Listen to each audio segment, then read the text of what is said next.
Março de 2025 chegou, confronto de eliminatórias contra a Argentina e Colômbia, e Dorival Júnior não fez a convocação de um centroavante, o camisa 9 nato, onde a seleção brasileira sempre esteve acostumada a ver um grande artilheiro vestindo a 9 da amarelinha. Por que será que o Dorival fez essa escolha? Nesse vídeo aqui eu vou entrar em detalhes táticos e estratégicos do porquê que o Brasil hoje não terá um camisa 9 de ofício na função. E, de gancho, vou usar esse momento para poder explicar também por que o Dorival escolheu apenas um lateral esquerdo para compor o grupo que vai enfrentar Argentina e Colômbia nas próximas rodadas da eliminatória. Se você não me conhece, eu sou o João Vitor, sou treinador de futebol, sou licenciado pela CBF Academy para trabalhar com futebol, e nesse vídeo aqui eu não vou entrar em questão sobre os nomes escolhidos, se os jogadores que eu vou estar aqui eram ou não os melhores para o momento da seleção, para as posições que eles devem jogar. Nesse vídeo aqui eu vou tentar te explicar a parte tática, a estratégia que o Dorival tem tomado, vou analisar com a minha experiência, meu conhecimento, e te explicar o porquê que hoje, por exemplo, o Brasil não tem um camisa 9 fixo na seleção. É esse tipo de conteúdo que eu trago aqui no Futebol Traduzido, onde eu traduzo a estratégia, a tática do jogo para aumentar a sua compreensão, o seu entendimento do futebol, para você se apaixonar ainda mais sobre esse esporte, conforme você vai aumentando o seu conhecimento sobre tática e estratégia de jogo. Então, se você quer aprender mais sobre isso, já se inscreve no canal e deixa o like nesse vídeo para ajudar, porque esse é um tipo de vídeo que dura pouco tempo. Durante 5, 10 dias as pessoas vão assistir esse vídeo, mas daqui 6 meses ninguém mais vai assistir, porque é um assunto muito específico do momento. Então, se inscreve e dá o like para poder ajudar o canal a ser divulgado e entregue a mais pessoas aqui no YouTube. Primeiro, para poder falar sobre esse assunto, a gente tem que entrar no ponto de cultura de jogo, cultura de seleção, cultura de clube, cultura de época. Por exemplo, quando o Brasil venceu sua primeira Copa do Mundo, o 4-2-4 era o sistema mais utilizado. Naquela época, uma das mudanças táticas que começou a surgir era o avanço dos laterais. Até então, por exemplo, como era na Inglaterra, campeã de 66, os laterais não eram muito ofensivos, porque os wingers, os meias abertos, iam ao fundo.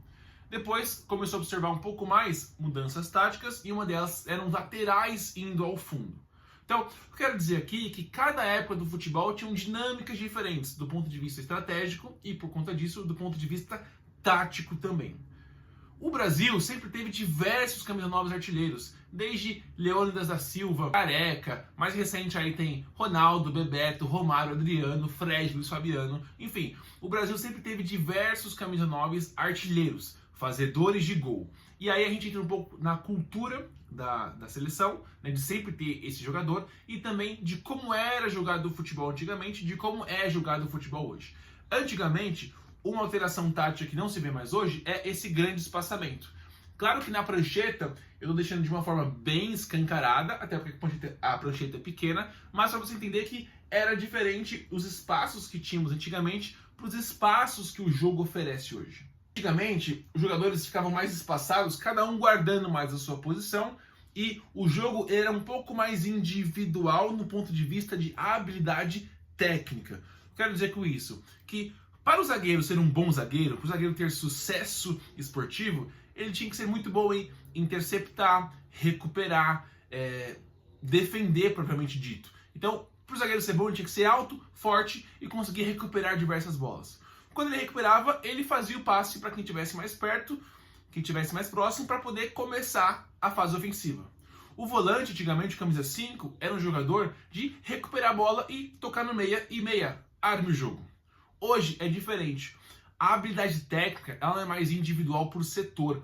Ela precisa ser um pouco mais generalizada. O zagueiro ele precisa ser bom em interceptar, em recuperar, em ganhar duelos 1 contra 1, mas ele também tem que ser muito bom em usar passes para poder quebrar linhas de marcação, em conservar a posse de bola, ou seja, fazer bons passes curtos, passes longos, passes com o pé direito, passes com o pé esquerdo, conduzir a bola tanto para progredir no terreno do campo, quanto simplesmente para atrair a marcação e aí sim fazer o passe. Inclusive hoje, o que nos anos 90, começo dos anos 2000, não era tão comum, a gente vê, por exemplo, o Rogério Ceni no time do São Paulo, tendo aquele trato com a bola de jogador que poderia estar jogando no meio de campo. Hoje é muito comum você ver goleiros que tocam, que têm uma habilidade técnica com o pé muito alta. Então você poderia colocar o goleiro como um zagueiro, por exemplo, e muitos times usam o goleiro na construção como se fosse um zagueiro. O Brighton do De Zerbi faz isso, o Bayern de Munique do Vincent Kompany também faz isso com o Neuer, e avançar o goleiro, mantendo ele entre os dois zagueiros. Então veja como hoje, tecnicamente falando, não tem mais jogadores específicos por setor e posição, como era antigamente o camisa 9, ele era o artilheiro, o fazedor de gols nato, mas que era um jogador que não era tão bom, por exemplo, para poder criar chances, para dar assistências, para armar o jogo. Hoje se pede muito mais de cada jogador especificamente. Antes, um lateral que era muito bom avançando, indo ao fundo, mas era fraco defensivamente, ele tinha sucesso. Hoje é muito difícil um jogador que é muito bom ofensivamente, mas não contribui na organização defensiva, de ele ter sucesso, de ele poder ser titular, de ele ser um destaque no clube ou na seleção dele. Ele precisa auxiliar em diversos momentos do jogo e com isso o repertório técnico ele é aumentado e a exigência faz com que não tenhamos mais esses especialistas. Esse camisa 9 fazedor de gols, o camisa 10 que só joga armando, mas não ajuda na defesa, o camisa 5 ou o zagueiro que só recupera, mas não sabe sair jogando, não sabe conduzir, não tem habilidade para progredir no terreno. Hoje o futebol é diferente e por isso alguns posicionamentos, algumas funções também atuam de forma diferente. O problema é quando essas mudanças vão contra a cultura. Por exemplo, depois dessa convocação foi muito criticado a falta do 9 fixo, a falta de um Ronaldo, de um Adriano, de um Romário, de um Bebeto. Mas a cultura, às vezes, ela pode ser um pouco prejudicada, mas não é todo local que permite essa cultura ser prejudicada. Por exemplo, nos times do Ajax ou do Barcelona, é impossível um técnico ter sucesso lá com um jogo mais reativo, com um jogo de contra-ataque. Ou, por exemplo, você que é torcedor do Corinthians, se você tiver no seu time um jogador que ele é muito técnico, mas ele não tem raça, ele não tem entrega, provavelmente ele não vai ter sucesso no clube, porque vai contra a cultura do clube. E é por isso que muitos estão falando hoje sobre a falta desse camisa 9 na seleção brasileira. O ponto mais importante desse vídeo, que eu quero que você entenda sobre como um jogo de futebol funciona hoje e que é diferente do jogo dos anos 90, começo dos anos 2000, é que hoje os jogadores precisam desenvolver mais do que uma aptidão técnica. Ele não pode só recuperar, só passar, só ser bom no drible, só ser bom em fazer gol. Ele precisa entregar mais habilidades técnicas para que individualmente ele seja mais completo e individualmente sendo mais completo, o coletivo todo ganha com isso. A equipe toda ganha com isso. E aí você vai parar para pensar, por exemplo, em times que têm sucesso mesmo sem ter o camisa 9, mas o camisa 9 ele ainda existe no futebol. Deixa eu falar hoje sobre o futebol atual, essa temporada 24-25. Você tem, por exemplo, o Barcelona, que vem jogando muito bem, com o Lewandowski sendo camisa 9, sendo o artilheiro do time. Mas em outras equipes, por exemplo, o Liverpool do Arne Slot, eles não têm um camisa 9 fixo na área. Hoje, geralmente, o jogador mais avançado do 4-2-3-1 é o Luiz Dias. Era um jogador mais específico como um ponta esquerda. É assim que ele jogava no Porto, é assim que ele joga na seleção. Porém, no clube ele joga mais avançado, como se fosse o camisa 9. Assim como também joga no lugar dele o Diogo Jota ou o Gakpo, que são jogadores que não são camisas 9 fixos, que jogam de costas pro gol, como eram os 9 da era passada. E sim, jogadores mais móveis, que se movimentam mais e que têm mais recursos técnicos do que apenas um ótimo cabeceio, uma ótima finalização ou um ótimo posicionamento para gerar a parede. Isso também acontece com os laterais.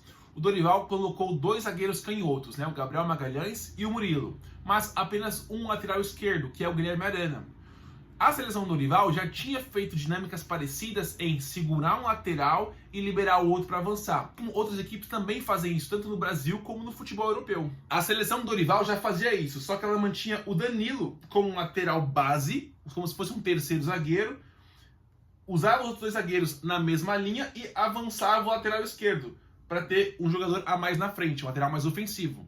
Outras equipes também fizeram isso. Se você for lembrar, por exemplo, do Bayern de Munique, que ganhou o sexteto, os 6 títulos possíveis em uma temporada. Com o Hans Flick, o Afonso Davies avançava muito e o Kimmich ou o Pavard fazia como se fosse um zagueiro, o famoso lateral base. Felipe Luiz, técnico do Flamengo, também jogou muitas vezes assim, ou atuando por dentro ou fazendo uma linha de 3. Rafinha, no São Paulo, no Barcelona.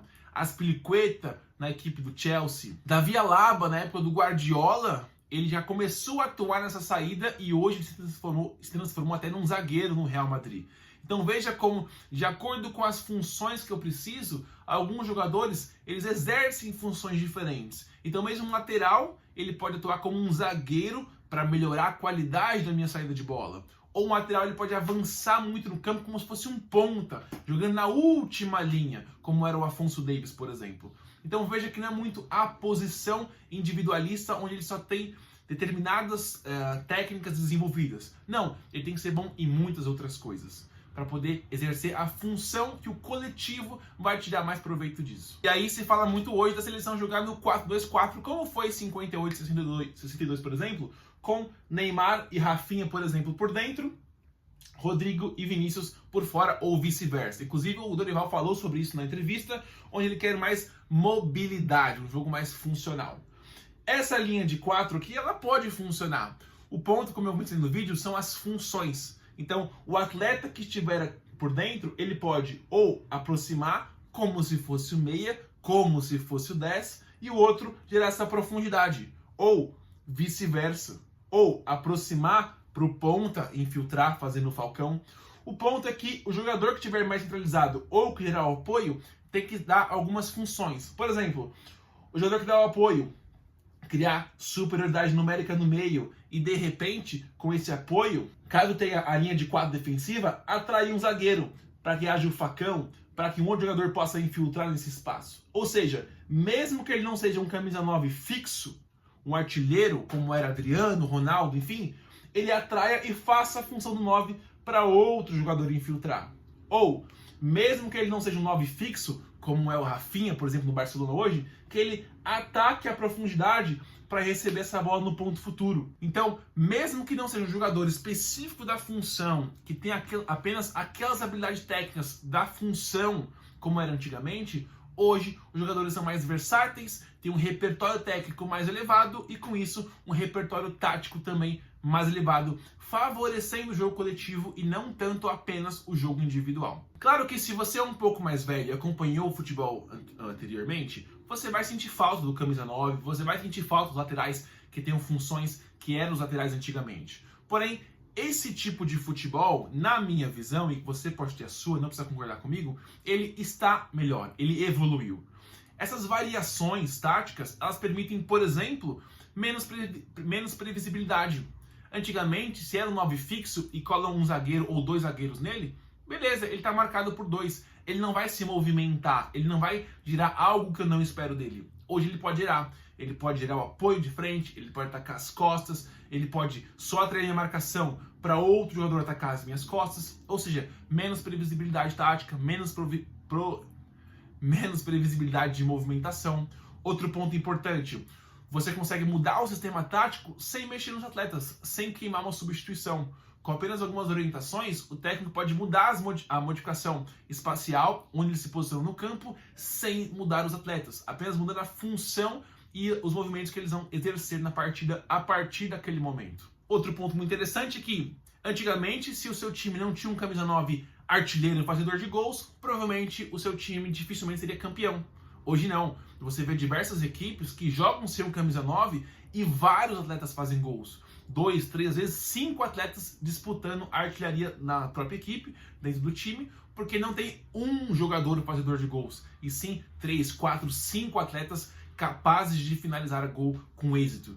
Então você também não depende apenas de um atleta resolver o seu jogo como era antigamente, com os craques de antigamente. Hoje em dia, o futebol pode não ter poucos jogadores que são top, daqueles que você fala como era Messi, Cristiano Ronaldo, que eles iam disputar a bola de ouro todos os anos, mas você deixou o futebol com muito mais jogadores capazes de mudar o patamar da partida, de mudar o placar em poucos toques, em poucas jogadas. As equipes conseguem fazer mais gols sem depender apenas de um único atleta fazedor de gols, o camisa 9 clássico. Para resumir então, o camisa 9 ainda existe no futebol, mas se a sua equipe ou se a sua seleção no momento não tem um jogador especialista como camisa 9, não é o fim do mundo, porque existem outras formas de criar chances claras e obter êxito, marcar gols, sem depender de um camisa 9 clássico. Espero que você tenha gostado desse vídeo e entendido a mensagem dele. Se você tem alguma dúvida ou sugestão para a gente conversar mais sobre esse ou outro tema, comente aqui embaixo, dá o seu like no vídeo, confere se você está inscrito no canal. Eu fico por aqui e te espero para o próximo vídeo aqui no Futebol Traduzido. Um grande abraço.